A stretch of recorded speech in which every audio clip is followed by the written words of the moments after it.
जय श्री कृष्णा। आप सभी का दिन शुभ और मंगलमय हो। आज आप सुनेंगे भागवत कथा में आगे का वृतांत। इससे पहले की कथा सुनने के लिए और कमेंट्स करने के लिए आप सबका बहुत बहुत धन्यवाद। अब सुनिए आज की कथा। श्री सुखदेव जी कहते हैं, परीक्षित, इधर द्वारका से अनिरुद्ध जी को गायब हुए बहुत समय बीत गया। बरसात के 4 महीने बीत गए, किंतु अनिरुद्ध जी का कहीं पता ही नहीं चला। उनके घर के लोग इस घटना से बहुत ही शोकाकुल हो रहे थे। एक दिन नारद जी ने आकर अनिरुद्ध का शोणितपुर जाना, वहां बाणासुर के सैनिकों को हराना और फिर नागपाश में बांधा जाना, ये सारा समाचार सुना दिया। तब श्री कृष्ण को ही अपना आराध्य देव मानने वाले यदुवंशियों ने शोणितपुर पर चढ़ाई कर दी। अब श्री कृष्ण और बलराम जी के साथ उनके अनुयायी सभी यदुवंशी प्रद्युम्न, सात्यकी, गद, सांब, सारण, नंद, उपनंद और भद्र आदि ने 12 अक्षौहिणी सेना के साथ व्यूह बनाकर चारों ओर से बाणासुर की राजधानी को घेर लिया।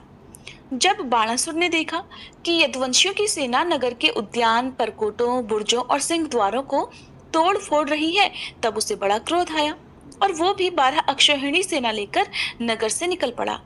बाणासुर की ओर से साक्षात भगवान शंकर वृषभराज नंदी पर सवार होकर अपने पुत्र कार्तिकेय और गणों के साथ रणभूमि में पधारे और उन्होंने फिर भगवान श्री कृष्ण और बलराम जी से युद्ध किया। परीक्षित, वह युद्ध इतना अद्भुत और घमासान हुआ कि उसे देखकर रोंगटे खड़े हो जाते थे। भगवान श्री कृष्ण से शंकर जी का और प्रद्युम्न से स्वामी कार्तिक का युद्ध हुआ। बलराम जी से कुंभांड और कूपकर्ण का युद्ध हुआ। पिनाकपाणी शंकर जी ने भगवान श्री कृष्ण पर तरह तरह के अगणित अस्त्र शस्त्रों का प्रयोग किया, किंतु भगवान श्री कृष्ण ने बिना किसी प्रकार के विस्मय के उन्हें विरोधी शस्त्रास्त्रों से शांत कर दिया। इसके बाद भगवान श्री कृष्ण ने जृंभणास्त्र से, जिससे मनुष्य को जम्भाई पर जम्भाई आने लगती है, महादेव जी को मोहित कर दिया। वे युद्ध से विरत होकर जम्भाई लेने लगे। तब भगवान श्री कृष्ण शंकर जी से छुट्टी पाकर तलवार, गदा और बाणों से बाणासुर की सेना का संहार करने लगे। इधर प्रद्युम्न ने बाणों की बौछार से स्वामी कार्तिक को घायल कर दिया। उनके अंग अंग से रक्त की धारा बहने लगी और वे रणभूमि छोड़कर अपने वाहन मयूर द्वारा भाग निकले। बलराम जी ने अपने मूसल की चोट से कुंभांड और कूपकर्ण को भी घायल कर दिया। वे रणभूमि में गिर पड़े। इस प्रकार अपने सेनापतियों को हताहत देखकर बाणासुर की सेना तितर बितर हो गई। जब रथ पर सवार बाणासुर ने देखा कि श्री कृष्ण आदि के प्रहार से हमारी सेना तो तितर बितर और तहस नहस हो रही है, तब उसे बड़ा क्रोध हुआ। उसने चिढ़कर सात्यकी को छोड़ दिया और अब वह भगवान श्री कृष्ण पर आक्रमण करने के लिए दौड़ पड़ा। परीक्षित, रणोन्मत्त बाणासुर ने अपने 1000 हाथों से एक साथ ही 500 धनुष खींचकर एक एक पर 2-2 बाण चढ़ाए, किंतु भगवान श्री कृष्ण ने एक साथ ही उसके सारे धनुष काट डाले और सारथी, रथ तथा घोड़ों को भी धराशायी कर दिया और शंख ध्वनि की।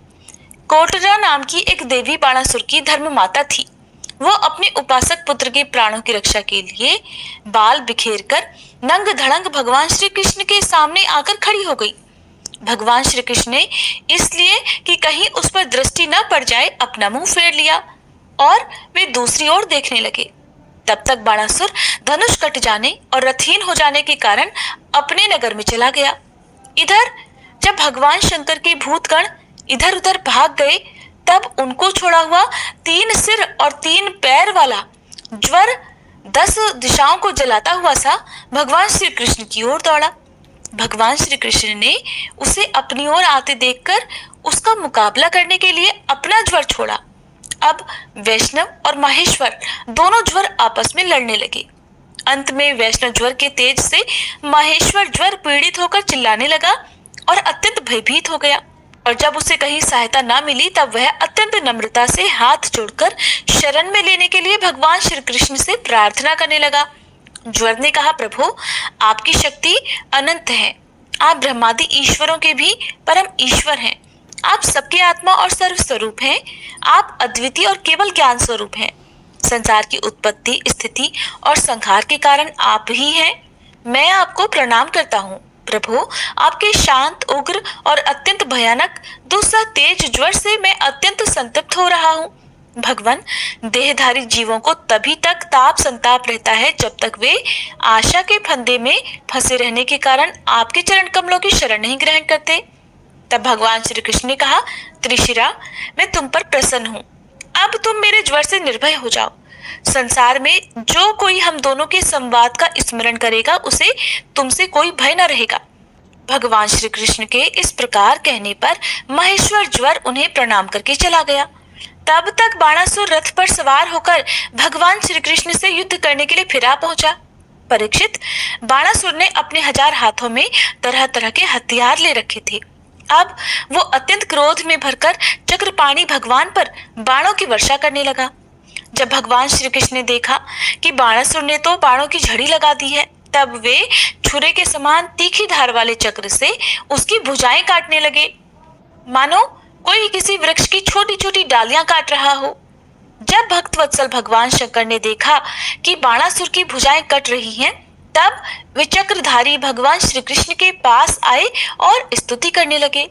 भगवान शंकर ने कहा, प्रभु, आप वेद मंत्रों में तात्पर्य रूप से छुपे हुए परम ज्योति स्वरूप परब्रह्म हैं। आकाश आपकी नाभि है, अग्निमुख है और जल वीर्य, स्वर्ग सिर, दिशाएं कान और पृथ्वी चरण है, चंद्रमा मन, सूर्य नेत्र और मैं शिव आपका अहंकार हूँ। समुद्र आपका पेट है और इंद्र भुजा, धान्यादि औषधियां रोम है, मेघ केश है और ब्रह्मा बुद्धि। प्रभु, जैसे सूर्य अपनी छाया बादलों से ही ढक जाता है और उन बादलों और विभिन्न रूपों को प्रकाशित करता है, उसी प्रकार आप तो स्वयं प्रकाश हैं, परंतु गुणों के द्वारा मानो ढक से जाते हैं और समस्त गुणों तथा गुणाभिमानी जीवों को प्रकाशित करते हैं। वास्तव में आप अनंत हैं। भगवान, आपकी माया से मोहित होकर लोग स्त्री, पुत्र, देह गेह आदि में आसक्त हो जाते हैं और फिर दुख के अपार सागर में डूबने उतराने लगते हैं। संसार के मानवों को यह मनुष्य शरीर आपने अत्यंत कृपा करके दिया है। जो पुरुष इसे पाकर भी अपनी इंद्रियों को वश में नहीं करता और आपके चरण कमलों का आश्रय नहीं लेता, उनका सेवन नहीं करता, उसका जीवन अत्यंत शोचनीय है और वह स्वयं अपने आप को धोखा दे रहा है। हे प्रभु, हम सब संसार से मुक्त होने के लिए आपका भजन करते हैं। देव, ये बाणासुर मेरा परम प्रिय कृपा पात्र और सेवक है। मैंने इसे अभयदान दिया है। प्रभु, जिस प्रकार इसके परदादा दैत्यराज प्रहलाद पर आपका कृपा प्रसाद है, वैसा ही कृपा प्रसाद आप इस पर भी करें। तब भगवान श्री कृष्ण कहने लगे, भगवान, आपकी बात मानकर जैसा आप चाहते हैं मैं इसे निर्भय किए देता हूँ। आपने पहले इसके संबंध में जैसा निश्चय किया था, मैंने इसकी भुजाएं काटकर उसी का अनुमोदन किया है। मैं जानता हूँ कि बाणासुर दैत्यराज बलि का पुत्र है, इसलिए मैं भी इसका वध नहीं कर सकता, क्योंकि मैंने प्रहलाद को वर दे दिया है कि मैं तुम्हारे वंश में पैदा होने वाले किसी भी दैत्य का वध नहीं करूंगा। इसका घमंड चूर करने के लिए ही मैंने इसकी भुजाएं काट दी हैं। इसकी बहुत बड़ी सेना पृथ्वी के लिए भार हो रही थी, इसलिए मैंने उसका संहार कर दिया है। अब इसकी 4 भुजाएं बच रही हैं, ये अजर अमर बनी रहेंगी। ये बाणासुर आपके पार्षदों में मुख्य होगा। अब इसको किसी से किसी प्रकार का भय नहीं है। श्री कृष्ण से इस प्रकार अभयदान प्राप्त करके बाणासुर ने उनके पास आकर धरती में माथा टेका, प्रणाम किया और अनिरुद्ध जी को अपनी पुत्री उषा के साथ रथ पर बिठाकर भगवान के पास ले आया।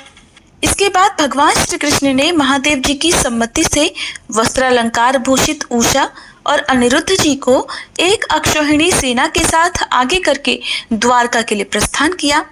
इधर द्वारका में भगवान श्री कृष्ण आदि के शुभ आगमन का समाचार सुनकर झंडियों और तोरणों से नगर का कोना कोना सजा दिया गया। बड़ी बड़ी सड़कों और चौराहों को चंदन मिश्रित जल से सींच दिया गया। नगर के नागरिकों, बंधु बांधवों और ब्राह्मणों ने आगे आकर खूब धूमधाम से भगवान का स्वागत किया। उस समय शंख, नगाड़े और ढोलों की ध्वनि हो रही थी। इस प्रकार भगवान श्री कृष्ण ने अपनी राजधानी में प्रवेश किया। परीक्षित, जो पुरुष श्री शंकर जी के साथ भगवान श्री कृष्ण का युद्ध और उनकी विजय की कथा का प्रातःकाल उठकर स्मरण करता है, उसकी कभी पराजय नहीं होती। श्री शुकदेव जी कहते हैं, प्रिय परीक्षित, एक दिन सांब, प्रद्युम्न, चारुभानु और गद आदि यदुवंशी राजकुमार घूमने के लिए उपवन में गए। वहां बहुत देर तक खेलते खेलते उन्हें प्यास लग गई। अब वे इधर उधर जल की खोज करने लगे। फिर वे कुएं के पास गए। उसमें जल तो था नहीं, एक बड़ा भारी विचित्र जीव उसमें दिख पड़ा। वह जीव पर्वत के समान आकार का एक गिरगिट था। उसे देखकर उनके आश्चर्य की सीमा नहीं रही। उनका हृदय करुणा से भर गया और वे उसे बाहर निकालने का प्रयास करने लगे। परंतु जब वे राजकुमार उस गिरे हुए गिरगिट को चमड़े और सूत की रस्सियों से बांधकर बाहर नहीं निकाल पाए, तब कौतूहलवश उन्होंने ये आश्चर्यमय वृतांत भगवान श्री कृष्ण के पास जाकर सुना दिया। जगत के जीवनदाता कमल नयन भगवान श्री कृष्ण उस कुएं पर आए। उसे देखकर उन्होंने बाएं हाथ से खेल ही खेल में अनायास ही उस गिरगिट को बाहर निकाल लिया। भगवान श्री कृष्ण के कर कमलों का स्पर्श होते ही उसका गिरगिट रूप जाता रहा और वह एक स्वर्गीय देवता के रूप में बदल गया।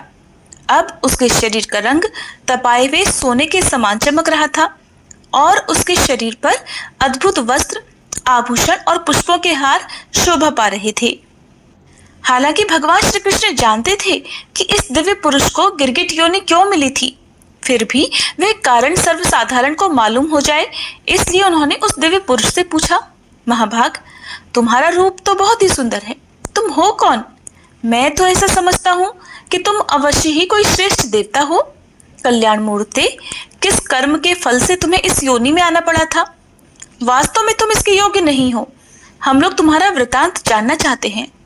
अगर तुम हम लोगों को ये बताना उचित समझो तो अपना परिचय अवश्य दो। श्री सुखदेव जी कहते हैं, परीक्षित, जब अनंत मूर्ति भगवान श्री कृष्ण ने राजा नरग से, क्योंकि वे इसी रूप में प्रकट हुए थे, इस प्रकार पूछा, तब उन्होंने अपना सूर्य के समान जाजल्यमान मुकुट झुकाकर भगवान को प्रणाम किया और वे इस प्रकार कहने लगे, प्रभु, मैं महाराज इक्ष्वाकु का पुत्र राजा नृग हूँ। जब कभी किसी ने आपके सामने दासियों की गिनती की होगी, तब उसमें मेरा नाम भी अवश्य ही आपके कानों में पड़ा होगा। प्रभु, आप समस्त प्राणियों की एक एक वृत्ति के साक्षी हैं। भूत और भविष्य का व्यवधान भी आपके अखंड ज्ञान में किसी प्रकार की कोई बाधा नहीं डाल सकता। इसलिए आपसे छुपा ही क्या है। फिर भी मैं आपकी आज्ञा का पालन करने के लिए कहता हूँ कि भगवान, पृथ्वी में जितने धूलि कण हैं, आकाश में जितने तारे हैं और वर्षा में जितनी जल की धाराएं गिरती हैं, मैंने उतनी ही गौवें दान की थी। वे सभी गौवें दुधार, नौजवान, सीधी, सुंदर, सुलक्षणा और कपिला थी। उन्हें मैंने न्याय के धन से प्राप्त किया था। सबके साथ बछड़े थे। उनके सींगों में सोना मढ़ दिया गया था और खुरों में चांदी।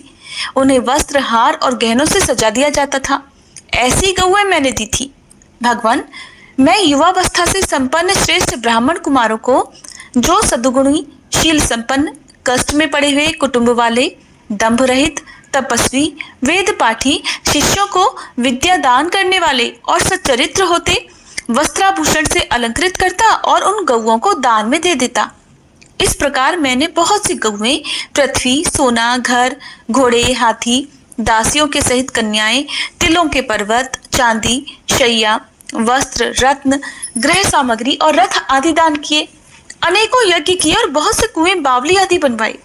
फिर एक दिन किसी अप्रतिग्रही अर्थात दान न लेने वाले तपस्वी ब्राह्मण की एक गाय बिछुड़कर मेरी गौओं में आ मिली। मुझे इस बात का बिल्कुल पता नहीं चला, इसलिए मैंने अनजाने में उस गाय को भी किसी दूसरे ब्राह्मण को दान कर दिया। जब उस गाय को वे ब्राह्मण ले चले, तब उस गाय के असली स्वामी ने कहा, ये गऊ तो मेरी है। दान ले जाने वाले ब्राह्मण ने कहा, ये तो मेरी है क्योंकि राजा नृग ने मुझे इसको दान में दिया है। अब वे दोनों ब्राह्मण आपस में झगड़ते हुए अपनी अपनी बात कायम करने के लिए मेरे पास आए। एक ने कहा, ये गाय अभी अभी मुझे आपने दी है, और दूसरे ने कहा कि यदि ऐसी बात है तो तुमने मेरी गाय चुरा ली है। भगवान, उन दोनों ब्राह्मणों की बात सुनकर मेरा तो चित्त भ्रमित हो गया। मैंने धर्म संकट में पड़कर उन दोनों से बड़ी अनुनय विनय की और कहा कि मैं बदले में 1 लाख उत्तम गौवें दूंगा। आप लोग मुझे ये गाय दे दीजिए। मैं आप लोगों का सेवक हूँ। मुझसे अनजाने में यह अपराध बन गया है। मुझ पर आप लोग कृपा कीजिए और मुझे इस घोर कष्ट से और घोर नरक में गिरने से बचा लीजिए। राजन, मैं इसके बदले में कुछ नहीं लूंगा। ये कहकर गाय का स्वामी चला गया। तुम इसके बदले में 1,00,000 ही नहीं 10,000 गौएं और भी दो, तब भी मैं लेने का नहीं। इस प्रकार कहकर दूसरा ब्राह्मण भी चला गया। देवाधिदेव जगदीश्वर, इसके बाद आयु समाप्त होने पर यमराज के दूत आए और मुझे यमपुरी ले गए। वह यमराज ने मुझसे पूछा, राजन, तुम पहले अपने पाप का फल भोगना चाहते हो या पुण्य का? तुम्हारे दान और धर्म के फल स्वरूप तुम्हें ऐसा तपस्वी लोक प्राप्त होने वाला है जिसकी कोई सीमा ही नहीं है। भगवान, तब मैंने यमराज से कहा, देव, पहले मैं अपने पाप का फल भोगना चाहता हूँ। और उसी क्षण यमराज ने कहा कि तुम गिर जाओ। उनके ऐसा कहते ही मैं वहां से गिरा और गिरते ही समय मैंने देखा कि मैं गिरगिट हो गया हूँ। प्रभु, मैं ब्राह्मणों का सेवक, उदार, दानी और आपका भक्त था। मुझे इस बात की उत्कट अभिलाषा थी कि किसी प्रकार आपके दर्शन हो जाएं। इस प्रकार आपकी कृपा से मेरे पूर्व जन्मों की स्मृति नष्ट नहीं हुई, मुझे सब कुछ याद रहा। भगवान, आप परमात्मा हैं। बड़े बड़े शुद्ध हृदय योगीश्वर उपनिषदों की दृष्टि से अपने हृदय में आपका ध्यान करते रहते हैं। इंद्रियातीत परमात्मन, साक्षात आप मेरे नेत्रों के सामने कैसे आ गए? क्योंकि मैं तो अनेक प्रकार के व्यसनों, दुखद कर्मों में फंसकर अंधा हो रहा था। और आपका दर्शन तो तब होता है जब संसार के चक्कर से छुटकारा मिलने का समय आता है। देवताओं के भी आराध्य देव, हे पुरुषोत्तम गोविंद, आप ही व्यक्त और अव्यक्त जगत तथा जीवों के स्वामी हैं। अविनाशी अच्युत, आपकी कीर्ति पवित्र है। अंतर्यामी नारायण, आप ही समस्त वृत्तियों और इंद्रियों के स्वामी हैं। प्रभु, हे श्री कृष्ण, मैं अब देवताओं के लोक में जा रहा हूँ, आप मुझे आज्ञा दीजिए। आप ऐसी कृपा कीजिए कि मैं चाहे कहीं भी क्यों न रहूं, मेरा चित्त सदा आपके चरण कमलों में ही लगा रहे। आप समस्त कार्यों और कारणों के रूप में विद्यमान हैं। आपकी शक्ति अनंत है और आप स्वयं ब्रह्म हैं। आपको मैं नमस्कार करता हूँ। सच्चिदानंद स्वरूप सर्वांतर्यामी वासुदेव श्री कृष्ण, आप समस्त योगों के स्वामी योगेश्वर हैं। मैं आपको बार बार नमस्कार करता हूँ। राजा निरग ने इस प्रकार कहकर भगवान की परिक्रमा की और अपने मुकुट से उनके चरणों का स्पर्श करके प्रणाम किया। फिर उनसे आज्ञा लेकर सबके देखते ही देखते वे श्रेष्ठ विमान पर सवार हो गए। राजा निरग के चले जाने पर ब्राह्मणों के परम प्रेमी, धर्म के आधार देवकीनंदन भगवान श्री कृष्ण ने क्षत्रियों को शिक्षा देने के लिए वहां उपस्थित अपने कुटुंब के लोगों से कहा कि जो लोग अग्नि के समान तेजस्वी हैं, वे भी ब्राह्मणों का थोड़े से थोड़ा धन हड़प कर नहीं बचा सकते। फिर जो अभिमानवश झूठ मूठ अपने को लोगों का स्वामी समझते हैं, वे राजा तो क्या बचा सकते हैं। मैं हलाहल विष को विष नहीं मानता, क्योंकि उसकी चिकित्सा होती है। इसलिए ब्राह्मणों का धन ही परम विष है। उसको बचा लेने के लिए पृथ्वी में कोई औषधि, कोई उपाय नहीं है। हलाहल विष केवल खाने वाले का ही प्राण लेता है और आग भी जल के द्वारा बुझाई जा सकती है, किंतु ब्राह्मण के धन रूप अरणी से जो आग पैदा होती है, वो सारे कुल को समूल जला डालती है। ब्राह्मण का धन यदि उसकी पूरी पूरी सम्मति लिए बिना भोगा जाए, तब तो वह भोगने वाले, उसके लड़के और पौत्र, इन तीनों पीढ़ियों को ही चौपट कर डालता है। परंतु यदि बलपूर्वक हठ करके उसका उपभोग किया जाए, तब तो पूर्व पुरुषों की 10 पीढ़ियां और आगे की भी 10 पीढ़ियां नष्ट हो जाती हैं। जो मूर्ख राजा अपनी राजलक्ष्मी के घमंड से अंधे होकर ब्राह्मणों का धन हड़पना चाहते हैं, समझना चाहिए कि वे जानबूझकर नरक में जाने का रास्ता साफ कर रहे हैं। वे देखते नहीं कि उन्हें अधःपतन के कैसे गहरे गड्ढे में गिरना पड़ेगा। जिन उदार हृदय और बहुकुटुंबी ब्राह्मणों की वृत्ति छीन ली जाती है, उनके रोने पर उनके आंसू की बूंदों से धरती के जितने धूल कण भीगते हैं, उतने वर्षों तक ब्राह्मण के स्वत्व को छीनने वाले उस उच्छृंखल राजा और उसके वंशजों को कुंभीपाक नरक में दुख भोगना पड़ता है। जो मनुष्य अपनी या दूसरों की दी हुई ब्राह्मणों की वृत्ति, उनकी जीविका के साधन छीन लेते हैं, वे 60,000 वर्ष तक विष्ठा के कीड़े होते हैं। इसलिए मैं तो यही चाहता हूँ कि ब्राह्मणों का धन कभी भूल से भी मेरे कोष में न आए, क्योंकि जो लोग ब्राह्मणों के धन की इच्छा भी करते हैं, उसे छीनने की बात तो अलग रही, वे इस जन्म में अल्पायु, शत्रुओं से पराजित और राज्य भ्रष्ट हो जाते हैं, और मृत्यु के बाद भी वे दूसरों को कष्ट देने वाले सांप ही होते हैं। इसलिए मेरे आत्मियों, यदि ब्राह्मण अपराध करे तो भी उससे द्वेष मत करो। वह मार ही क्यों न बैठे या बहुत सी गालियां या शाप ही क्यों न दे, उसे तुम लोग सदा नमस्कार ही करो।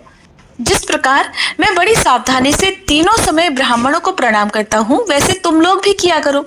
जो मेरी इस आज्ञा का उल्लंघन करेगा, मैं उसे कभी क्षमा नहीं करूंगा, दंड दूंगा। यदि ब्राह्मण के धन का अपहरण हो जाए तो वह अपहृत धन उस अपहरण करने वाले को अनजाने में उसके द्वारा ये अपराध हुआ हो तो भी अधःपतन के गड्ढे में डाल देता है। जैसे ब्राह्मण की गाय ने अनजान में उसे लेने वाले राजा नरक को नरक में डाल दिया था। परीक्षित, समस्त लोगों को पवित्र करने वाले भगवान श्री कृष्ण द्वारकापुर वासियों को इस प्रकार उपदेश देकर अपने महल में चले गए। श्री सुखदेव जी कहते हैं, परीक्षित, भगवान बलराम जी के मन में व्रज के नंद बाबा आदि स्वजन संबंधियों से मिलने की बड़ी इच्छा और उत्कंठा थी। अब वे रथ पर सवार होकर द्वारका से नंद बाबा के व्रज में आए। इधर उनके आगमन के लिए व्रजवासी गोप और गोपियां भी बहुत दिनों से उत्सुक थीं। उन्हें अपने बीच में पाकर सबने बड़े प्रेम से गले लगाया। बलराम जी ने माता यशोदा और नंद बाबा को प्रणाम किया। उन लोगों ने भी आशीर्वाद देकर उनका अभिनंदन किया, ये कहकर कि बलराम जी, तुम जगदीश्वर हो, अपने छोटे भाई श्री कृष्ण के साथ सर्वदा हमारी रक्षा करते रहो। उनको गोद में ले लिया और अपने प्रेमाश्रुओं से उन्हें भिगो दिया। इसके बाद बड़े बड़े गोपों को बलराम जी ने और छोटे छोटे गोपों ने बलराम जी को नमस्कार किया। वे अपनी आयु, मेल जोल और संबंध के अनुसार सबसे मिले जुले।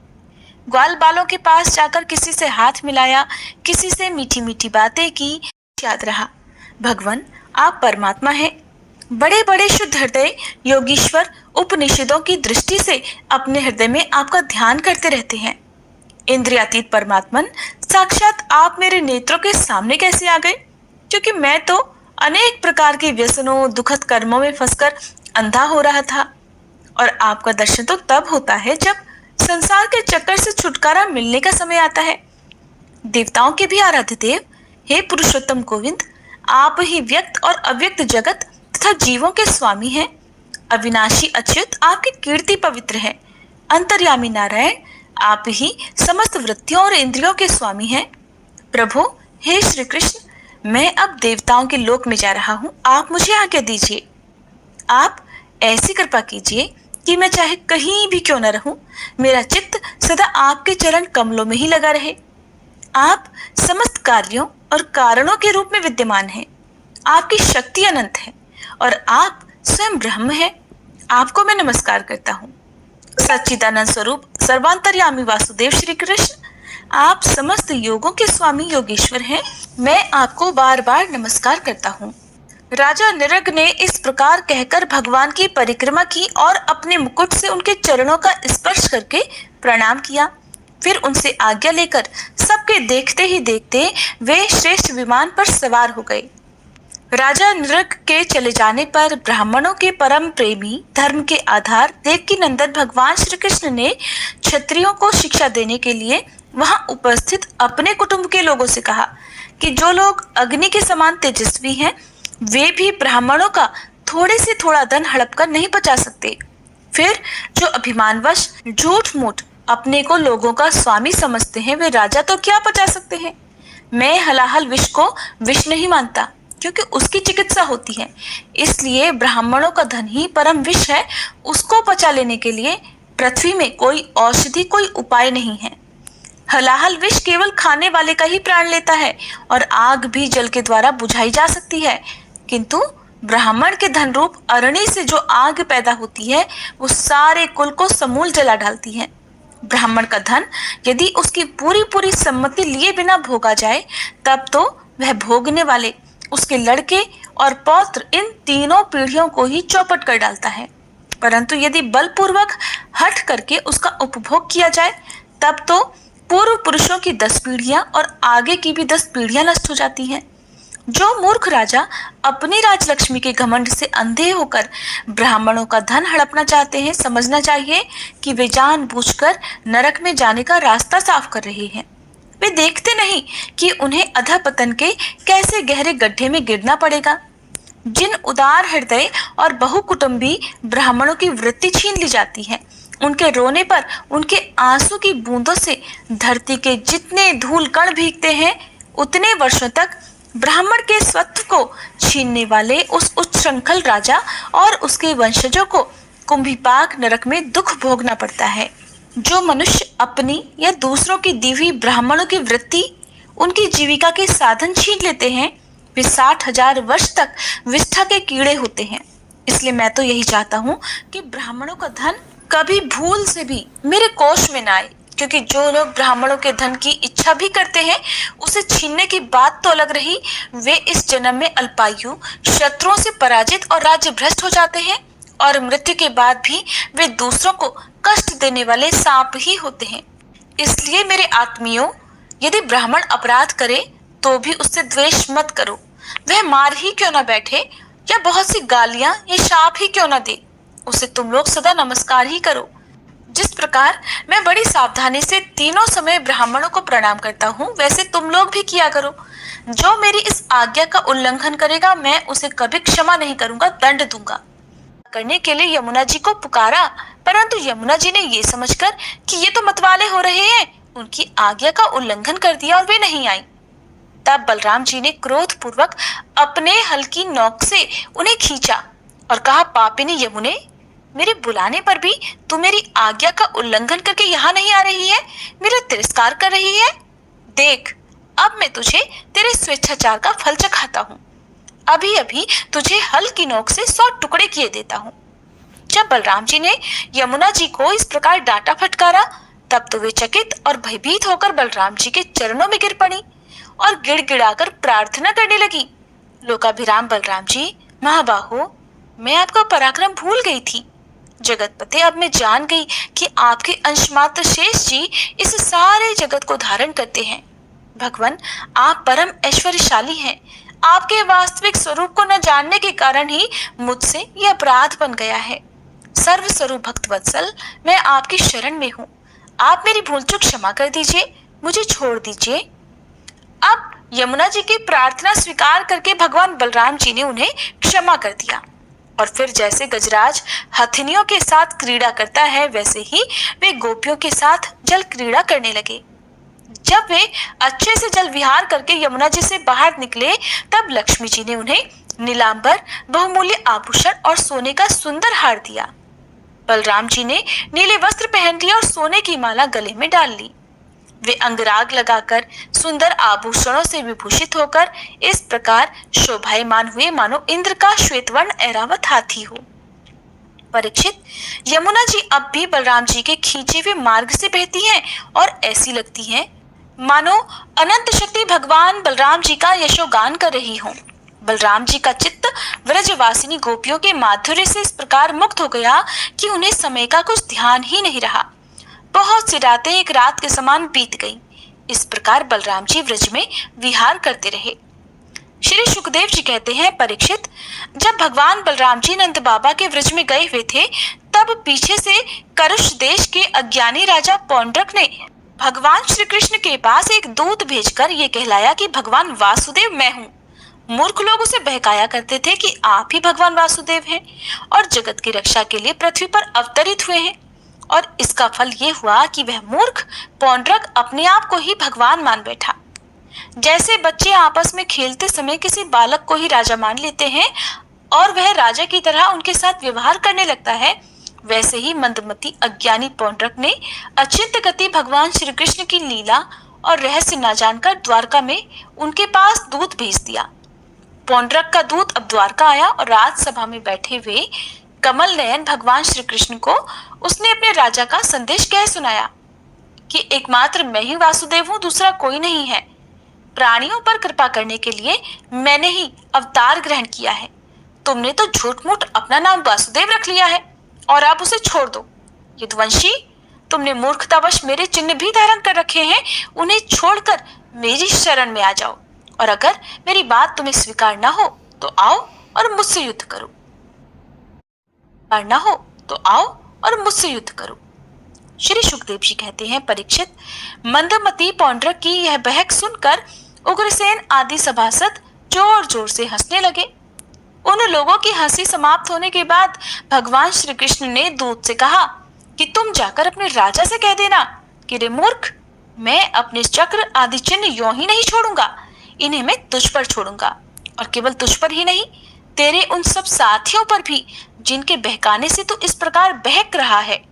उस समय मूर्ख, तू अपना मुंह छुपाकर औंधे मुंह गिरकर चील, गीद, बटेर आदि मांस भोजी पक्षियों से घिरकर सो जाएगा, और तू मेरा शरणदाता नहीं, उन कुत्तों की शरण होगा जो तेरा मांस खींच खींच कर खा जाएंगे। परीक्षित, भगवान का यह तिरस्कार पूर्ण संवाद लेकर पौंड्रक का दूत अपने स्वामी के पास गया और उसे सारा संदेश कह सुनाया। इधर भगवान श्री कृष्ण ने भी रथ पर सवार होकर काशी पर चढ़ाई कर दी, क्योंकि वह करुष का राजा उन दिनों वहीं अपने मित्र काशीराज के पास रहा करता था। भगवान श्री कृष्ण के आक्रमण का समाचार पाकर महारथी पौंड्रक भी 2 अक्षौहिणी सेना के साथ शीघ्र ही नगर से बाहर निकल आया। काशी का राजा पौंड्रक का मित्र था, इसलिए वो भी उसकी सहायता करने के लिए 3 अक्षौहिणी सेना के साथ उसके पीछे पीछे आया।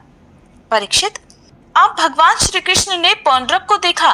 पौंड्रक ने भी भगवान की ही तरह शंख, चक्र, तलवार, गदा, शारंग, धनुष और श्रीवत्स चिन्ह आदि धारण कर रखे थे। उसके वक्ष स्थल पर बनावटी कौस्तुभ मणि और वनमाला भी लटक रही थी। उसने रेशमी पीले वस्त्र पहन रखे थे और रथ की ध्वजा पर गरुड़ का चिन्ह भी लगा रखा था। उसके सिर पर अमूल्य मुकुट था और कानों में मकराकृति कुंडल जगमगा रहे थे।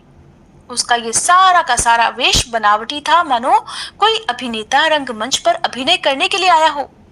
उसकी वेशभूषा अपने ही समान देखकर भगवान श्री कृष्ण खिलखिलाकर हंसने लगे।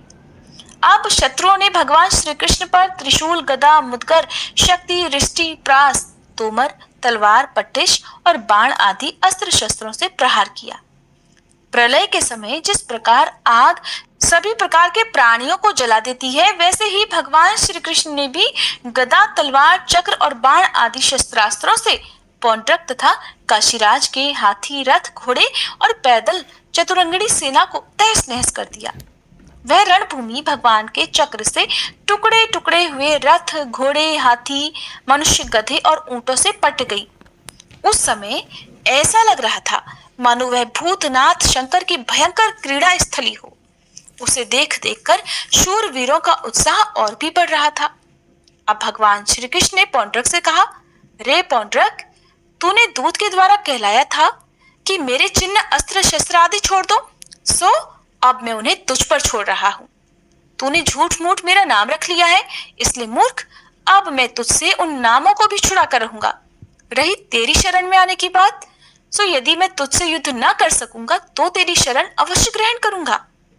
भगवान श्री कृष्ण ने इस प्रकार पौंड्रक का तिरस्कार करके अपने तीखे बाणों से उसके रथ को तोड़ फोड़ डाला और चक्र से उसका सिर वैसे ही काट डाला जैसे इंद्र ने अपने वज्र से पहाड़ की चोटियों को उड़ा दिया था।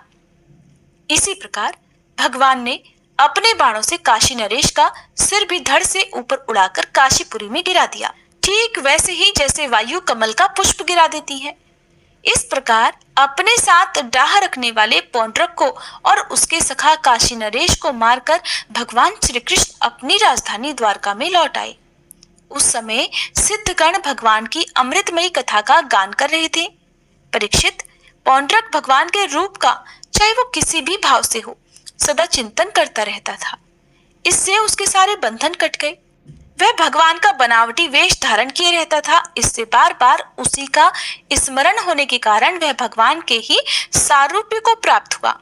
इधर काशी में राजमहल के दरवाजे पर एक कुंडल मंडित मुंड गिरा देखकर लोग तरह तरह का संदेह करने लगे और सोचने लगे कि ये क्या है, ये किसका सिर है।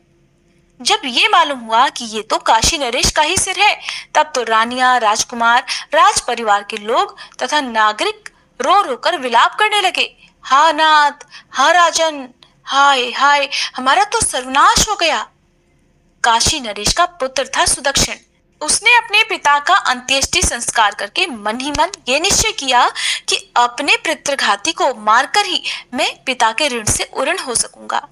निदान वो अपने कुल पुरोहित और आचार्यों के साथ अब अत्यंत एकाग्रता से, विश्वास के साथ भगवान शंकर की आराधना करने लगा। काशी नगरी में उसकी आराधना से प्रसन्न होकर भगवान शंकर ने वर देने को कहा। सुदक्षिण ने ये अभीष्ट वर मांगा कि भगवान, मुझे मेरे पितृघाती के वध का उपाय बताइए। भगवान शंकर कहने लगे, तुम ब्राह्मणों के साथ मिलकर यज्ञ के देवता ऋत्विक भूत दक्षिणाग्नि की अभिचार विधि से आराधना करो। इससे वह अग्नि प्रमथ गणों के साथ प्रकट होकर यदि ब्राह्मणों के अभक्त पर प्रयोग करोगे तो वह तुम्हारा संकल्प सिद्ध करेगा। भगवान शंकर की ऐसी आज्ञा प्राप्त करके सुदक्षिण ने अनुष्ठान के उपयुक्त नियम ग्रहण किए और वह भगवान श्री कृष्ण के लिए अभिचार करने लगा, अर्थात उन्हें मारने का पुरस्चरण करने लगा।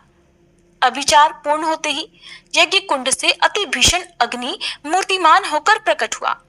उसके केश और यज्ञ कुंड से अति भीषण अग्नि मूर्तिमान होकर प्रकट हुआ। उसके केश और दाढ़ी मूछ तपे हुए तांबे के समान लाल लाल थे। आंखों से अंगारे बरस रहे थे। उग्र दाढ़ों और टेढ़ी भ्रुकुटियों के कारण उसके मुख से क्रूरता टपक रही थी। वह अपनी जीभ से मुंह के दोनों कोने चाट रहा था। शरीर नंग धड़ंग था। हाथों में त्रिशूल लिए हुए था, जिसे वो बार बार घुमाता जाता था और उसमें से अग्नि की लपटें निकल रही थी। ताड़ के पेड़ के समान उसकी बड़ी बड़ी टांगे थी। वो अपने वेग से धरती को कपाता हुआ और ज्वालाओं से दसों दिशाओं को दग्ध करता हुआ द्वारका की ओर दौड़ा और बात ही बात में द्वारका के द्वार पर जा पहुंचा। उसके साथ बहुत से भूत भी थे। उस अभिचार की आग को बिल्कुल पास आई हुई देखकर द्वारकापुर वासी वैसे ही डर गए जैसे जंगल में आग लगने पर हिरण डर जाते हैं। वे लोग भयभीत होकर भगवान के पास दौड़े हुए आए। भगवान उस समय सभा में चौसर खेल रहे थे। फिर उन लोगों ने भगवान से प्रार्थना की, प्रभु, तीनों लोगों के एकमात्र स्वामी, द्वारका नगरी इस समय आग से भस्म हो जाएगी। आप हमारी रक्षा कीजिए। आपके सिवा इसकी रक्षा और कोई नहीं कर सकता। शरणागत वत्सल भगवान ने देखा कि हमारे स्वजन भयभीत हो गए हैं और पुकार पुकार कर विकलता भरे स्वर से हमारी प्रार्थना कर रहे हैं। तब उन्होंने हंसकर कहा, डरो मत, मैं तुम लोगों की रक्षा करूंगा। परीक्षित, भगवान सबके बाहर भीतर की जानने वाले हैं। वे जान गए कि ये काशी से चली हुई माहेश्वरी कृत्या है। उन्होंने उसके प्रतिकार के लिए अपने पास ही विराजमान चक्र सुदर्शन को आज्ञा दी। भगवान मुकुंद का प्यारा अस्त्र सुदर्शन चक्र कोटि कोटि सूर्यों के समान तेजस्वी और प्रलयकालीन अग्नि के समान जाज्वल्यमान है। उसके तेज से आकाश, दिशाएं और अंतरिक्ष चमक उठे और अब उसने उस अभिचार अग्नि को कुचल डाला। भगवान श्री कृष्ण के अस्त्र सुदर्शन चक्र की शक्ति से कृत्य रूप आग का मुंह टूट फूट गया। उसका तेज नष्ट हो गया, शक्ति कुंठित हो गई और वह वहां से लौटकर काशी आ गई।